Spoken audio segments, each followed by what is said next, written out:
उर्दू के 5 खूबसूरत शब्द और उसका सही इस्तेमाल। जी हाँ दोस्तों, बहुत ही इंटरेस्टिंग और बहुत ही खूबसूरत शब्द है जिसका इस्तेमाल होते हुए आप अपने रोज़मर्रा की लाइफ में अक्सर सुनते होंगे। काफ़ी इंटरेस्टिंग है, काफ़ी खूबसूरत है। मैं आपको बताऊंगा, आप ज़रूर इस वीडियो को देखते हुए जाइएगा। सबसे पहले मैं बता दूं, प्लीज़ इस चैनल को सब्सक्राइब ज़रूर कीजिएगा, लाइक ज़रूर कीजिएगा, ताकि मैं आपके लिए और उम्दा से उम्दा और अच्छा से अच्छा जानकारी से भरपूर वीडियो आपके लिए मैं बना सकूं। मैं हूं आपका दोस्त रेहान रज़ा। आइए मैं सीधे टॉपिक की तरफ चलता हूं। सबसे पहला जो वर्ड है वो है एतमाद। एतमाद का जो मतलब होता है, मीनिंग होता है, वो होता है भरोसा। इसका इस्तेमाल हम किस तरह से कर सकते हैं, आइए मैं बताता चलूँ कि मुझे उस पर काफ़ी एतमाद है, यानी भरोसा है। वो शख्स काबिल एतमाद है, यानी कि वो शख्स भरोसे के लायक है। उसके बाद जो वर्ड है वो है इल्तिजा। ये भी बहुत ही खूबसूरत और बहुत ही इंटरेस्टिंग वर्ड है दोस्तों। इल्तिजा का इस्तेमाल हम कैसे करते हैं, पहले मैं आपको इसका मीनिंग बता दूं। इल्तिजा का जो मीनिंग होता है वो होता है गुजारिश, रिक्वेस्ट। अगर आप किसी चीज़ की रिक्वेस्ट किसी से करते हैं तो हम उसको उर्दू में किस तरह से, उर्दू हिंदी में कैसे इस्तेमाल करेंगे, मेरी आपसे इल्तिजा है। उसके बाद जो आगे का जो सेंटेंस होगा वो हम रख सकते हैं, मेरी आपसे गुजारिश है, रिक्वेस्ट है। इस सेंस में इसका इस्तेमाल होता है।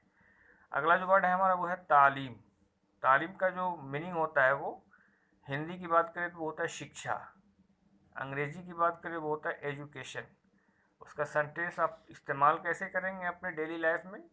हमारे इलाके में बहुत ही अच्छा तालीम है, यानी हमारे इलाके का जो तालीम का जो शिक्षा है वो बहुत ही अच्छा है। हमारे इलाके में शिक्षित लोग बहुत ही ज़्यादा हैं। हमारे इलाके में तालीम याफ्ता लोग बहुत ही ज़्यादा हैं। तालीम हमारे समाज में बहुत ही ज़रूरी है। इस तरह से आप सेंटेंस बना सकते हैं। उसके बाद जो हमारा एक वर्ड है वो है नुमाइंदा, यानी कि अगर सरकार की कोई टीम आती है आपके मोहल्ले, आपके इलाके में, और आपके गांव के लोग से बात करना चाहती है, यानी सरकार खुद नहीं आती बल्कि सरकार अपने लोगों को भेजती है बात के लिए। तो अगर हिंदी मीनिंग की बात करें तो इसका होता है प्रतिनिधि। सरकार की तरफ से या कोई आला अफसर आते हैं, या कोई मंत्री या एमएलए की तरफ से वो अपने लोग को भेजते हैं बातचीत करने के लिए। जो भी समस्या है, जो भी परेशानी है, तो उस टीम को उसके द्वारा भेजे गए जो लोग होते हैं उसको बोलते हैं प्रतिनिधि। उर्दू में बोलते हैं नुमाइंदा। यानी कि सर कहते हैं, हम अक्सर सुना होगा न्यूज़पेपर्स में, टीवी चैनल्स में आते हुए कि सरकारी प्रतिनिधि आए थे वार्ता के लिए, यानी बातचीत के लिए। उसके बाद जो अगला वर्ड है वो भी बहुत ही खूबसूरत और इंटरेस्टिंग वर्ड है, वो है फलक। फलक का जो मीनिंग होता है वो होता है आसमान, यानी कि फलक में सितारे जगमगा रहे हैं। ठीक है। फलक बोश इमारत, यानी कि आसमान छूती इमारत। फलक सगाफ नारे, यानी आसमान को चीर देने वाले नारे।